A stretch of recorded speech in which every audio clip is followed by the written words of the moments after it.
Did you have any idea the Pope knew who you were until today? I mean, over the last few months, especially when all that went down, I mean, I got a lot of text messages and a lot of there was a lot of back and forth with people. It's obviously really cool. I mean, the fact that he was here when we played the World Series, and I saw some footage a couple of weeks ago. He's wearing a hat, a White Sox hat, at the Vatican. Like, that's, who would have thought that? That's pretty cool. So yeah, it's kind of surreal.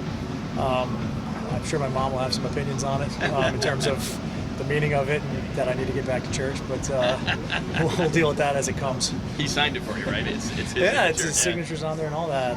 Allegedly, I got to sign one later to send back to him. I'm not sure he's excited for mine to get there. It's the other way around, but I'll return the favor for sure. Hey, Paul, what has this whole weekend meant for you and everybody involved? Yeah, I mean, it's the 10-year one. It almost seems too soon in a way because everybody's still kind of engaged with either playing at that point or just got out, and your life's kind of the same. Not much has changed. This one's different, because everybody's kids are. You start seeing some grandkids, and everybody's in a different place in their life. So I know I am. So this one's a little more like when you win one of these things, and they're like, well, you always have it. It's always. You'll always have this in your life, and you have no idea how you'll appreciate this. This is that one. Like, I think when you're at 10 years or before, you're just going so fast. You got young kids, you're just moving. You don't really think about it too much. This is the one where, and really the last few years, where you start to understand and appreciate the magnitude of what it was and how just connected you are with all the guys that you did it with, and how much you're grateful for it more now than you were, say, at 5 years after, 10 years after. And also had the chance to Yeah, I mean, that's awful. It's an awful thing. It's when I heard the news back in, was it January maybe, or December, January, somewhere there when that came out, you never know. I traded a text or two with him, and in typical Bobby fashion, he wasn't leading on to anything of how, if anything, he was lightening the mood. So you don't want to ask a lot of questions, and I didn't, because you don't know what's going on. If someone's having a good day, you don't want to make it a bad day. But so you just don't know, right? Like where are we at with this? And you don't want to ask. You don't even want to know, kind of, in a way. And so when this found out, I got into Atlanta last Saturday night. My son was playing in an event out there, and got in after a long day of travel, sit down in the bed, and it was like, okay, I'm just going to enjoy watching TV here. There's a game on, and then you get hit with that text, and it's just like, just guts you, and coming into this too, you could say it's the worst thing, but if it happened, it's maybe the best thing, because we had a chance to really, everybody to think about him all day and honor him the way, I got a chance to talk with Bobby the last handful of years when he's managing the independent teams and all that, and it was a completely different human than the one I knew, in a good way. And so that's the bummer of it all, is that after so long, of fighting a lot of things, he was in an awesome place, and he was actually not only in a good place himself, he was putting other people in good places. That's hard to do, and so, yeah, I'm glad he was able to get to that place before this, but it just sucks that he wasn't able to have more time to keep doing it. How nice was it to have his wife and 2 children, at least they could be there to enjoy? Yeah, I mean, I'm like everybody here, standing here. It's like, you do the best you can to, but it's like, it's just not, it's not ideal. As a young man, he's younger than almost everybody here, I think. I'm not sure who's the youngest on the team, but he's younger than me.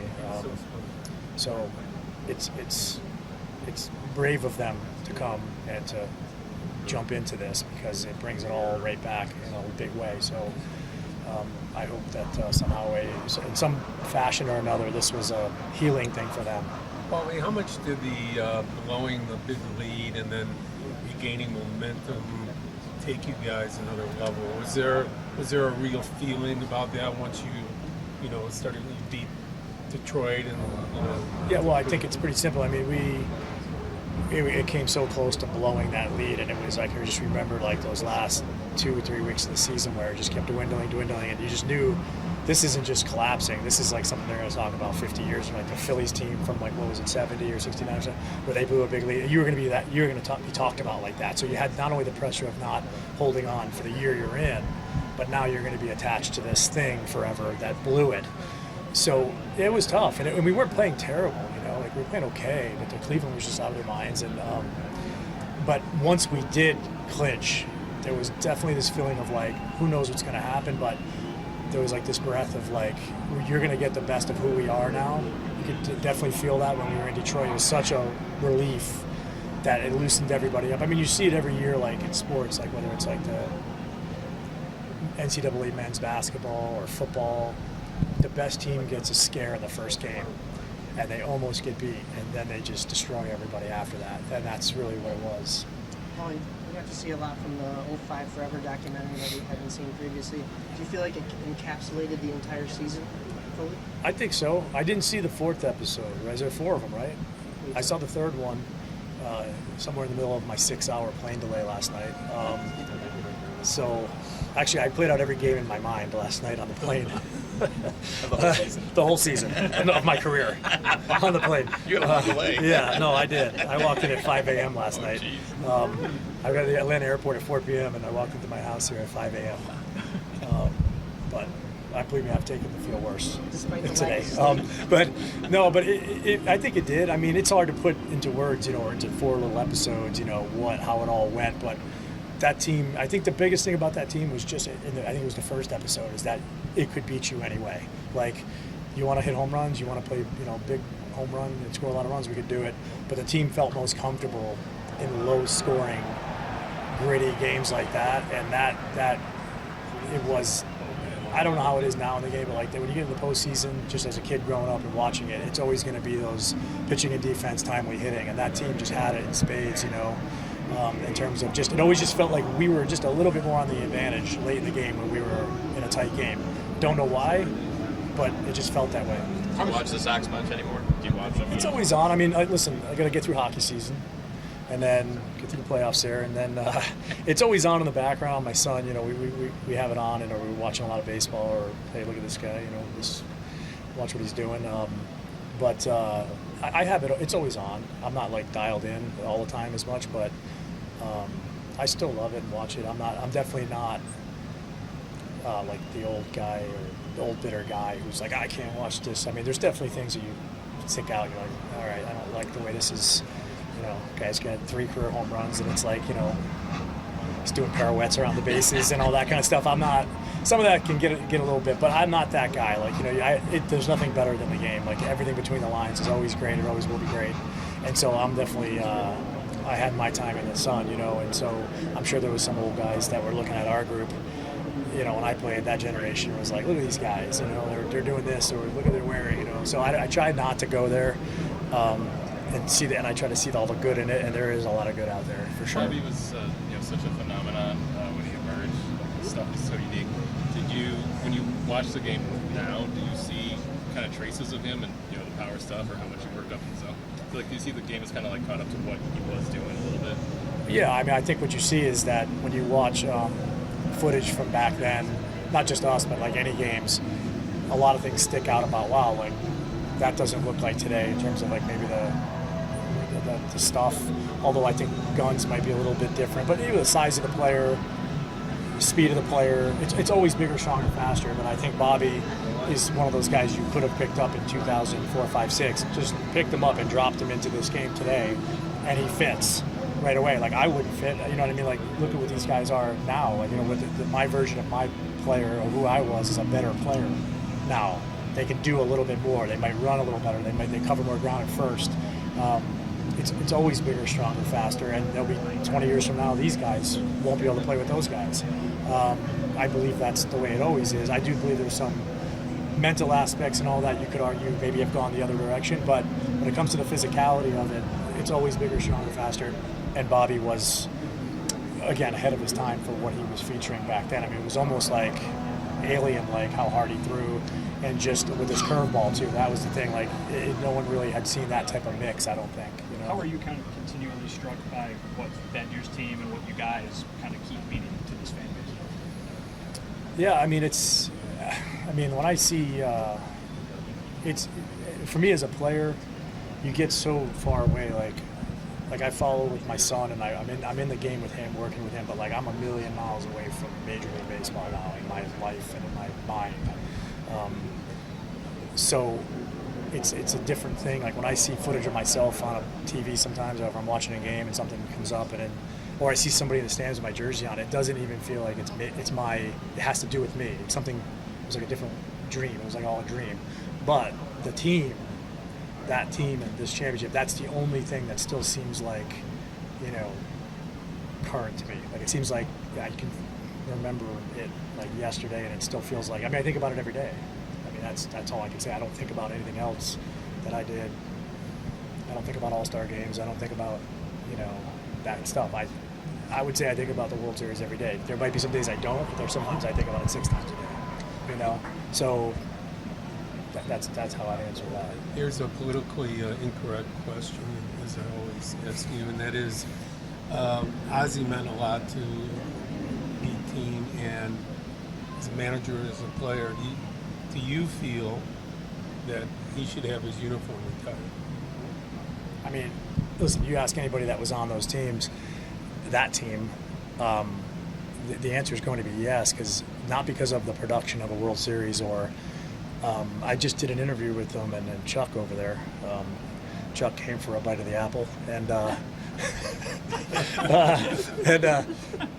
and I said, the 2 questions I get asked most now is I've been an ex-player now for 10 years. This might be the 11th one out or 10th year out. The 2 questions I get the most are, who's the best pitcher you ever faced, and what was it like playing for Ozzie? I mean, every other question pales in comparison to those 2 questions.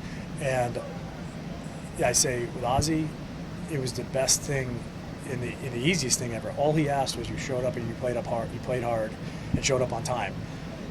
And when he came and talked to you, there was not a time he ever came to me and asked about, like, we need to get going, you need to do better. It was always, how do you feel? Do you need a day off? How's your family? He was the easiest guy to play for, as long as you showed up to play hard and didn't mess around.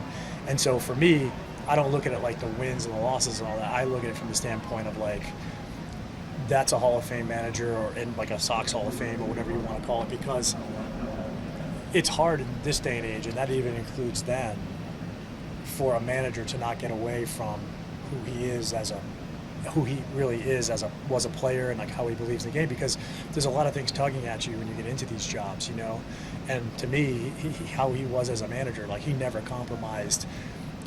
He always shielded us from like the stuff that was the nonsense, but like he never changed who he was and how he believed things should be because of like maybe pressure that he was getting from somewhere else. So that in itself to me is like the reason to do it, it could be done, because you don't see too many do it. You don't, you just don't. Who's the best pitcher you ever faced?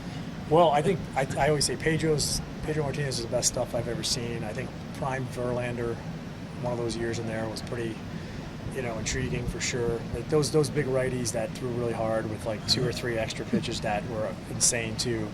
Certainly there was a lot of relievers that like one-off at bats that you're like, oh my God, this is like the scariest thing ever.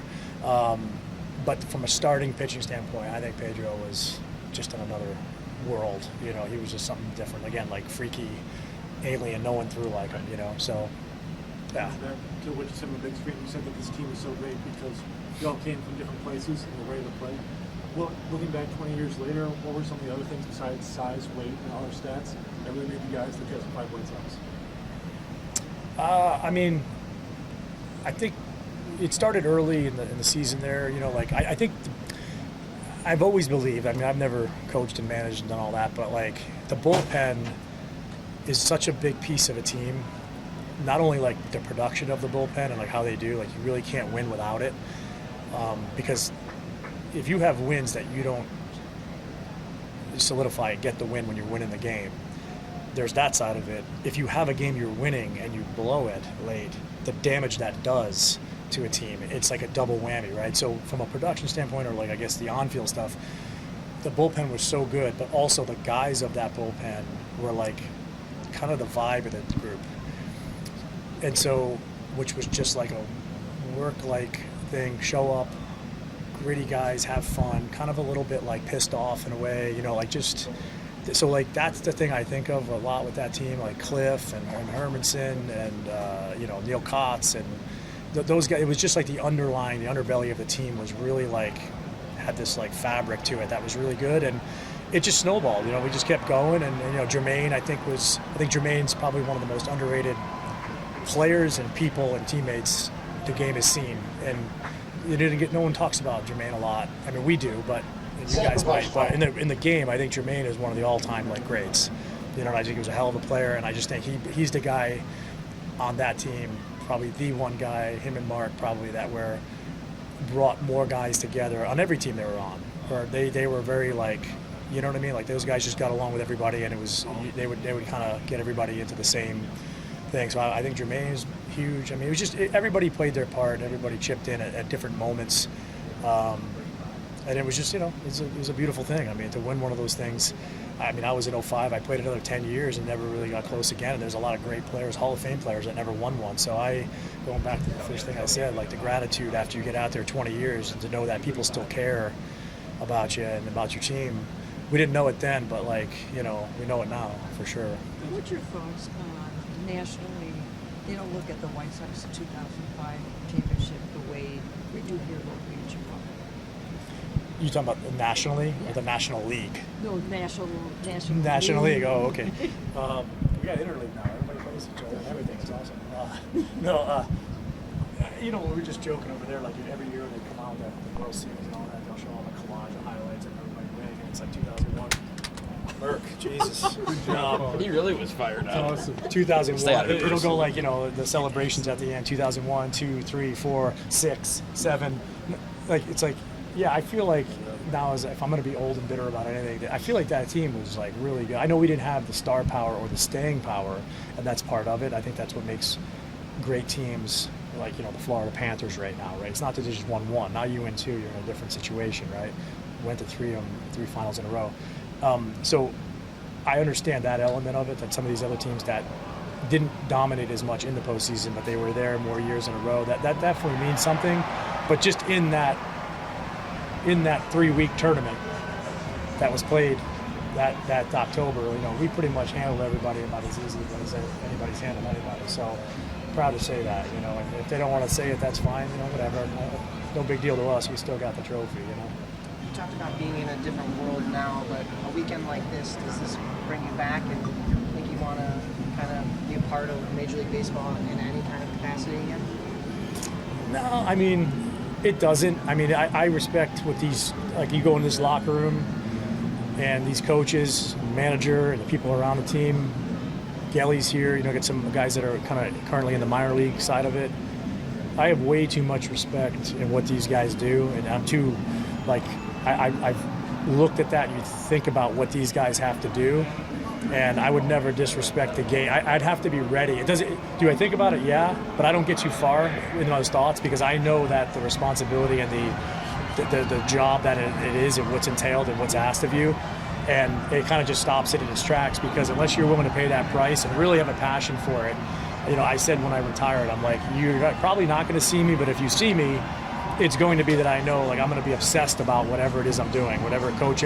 But it has to be that because it takes that. These coaches have a tougher gig than the players. They're here earlier, they're here later, they're on the same schedule. Never say never, but I understand what it goes into it, and now more than ever, these coaches have it harder now than they ever did with all the stuff that they're given and have to get across these guys. So I keep my finger on the pulse a little bit with that. I just know that I don't have the appetite for that, and I wouldn't disrespect the game to try to come in and steal a job from somebody that wants to do that. And I wouldn't do that. But so if you see me, you'll know I'm as much into that as I was playing on the field, but not there yet. Younger players, maybe like your son, I don't know, are communicated with much better these days with coaching staffs, managers, front offices, and they're told 3 or 4 times whatever way it takes to be able to communicate with them. Do you think the game is better for that now that the communication is there's more respect toward the player? Oh, I think there's definitely more. It's not as hard, meaning it's an easier game whether you got drafted. You're going to get drafted. Isn't the draft tomorrow, right? Something like that. So like whether you get drafted, you come into an organization for the first time, or you're in the minor leagues and you're moving through it, or you come up to the big leagues. I think everywhere you go, there's a little bit more. It's not as hard, or it's not as almost like the college hazing type atmosphere. Like, we're going to make this really hard on this kid, and it's not good for mental stuff. It's not good for the mental makeup of all that. So I believe all that stuff is good. Do I think that it probably, like anything, can be taken too far, where why do we have these guys who are, say, a great coach who played the game, understands the game? Why is he having to cater to 15 different hitters? Why don't these hitters cater to his mentality a little bit more? Do I think that a little bit at times, or the manager of a team shouldn't have to have such a job to try to make everybody feel comfortable? Because I wasn't, right? I had to come up. I got sent back a couple times. I had people hard on me. I got, it was a different time. So I see the good in it, especially with the grind of this game. It took me, as you guys know who covered me, I did not play the game easy. It was a hard game for me every day, and it beat me up for a long time. I wish that was easier. Some people tried to, make it better for me, and I wouldn't listen either, but it was a different time. But I think, for now, there's a lot more understanding of where the player's at. There's a lot more resources to kind of keep you on the rails and to feel good about it. But it is baseball, and it is a tough game. It's a hard game, and so there is a moment there, I think, for a lot of players where you have to. Are you going to be hard enough?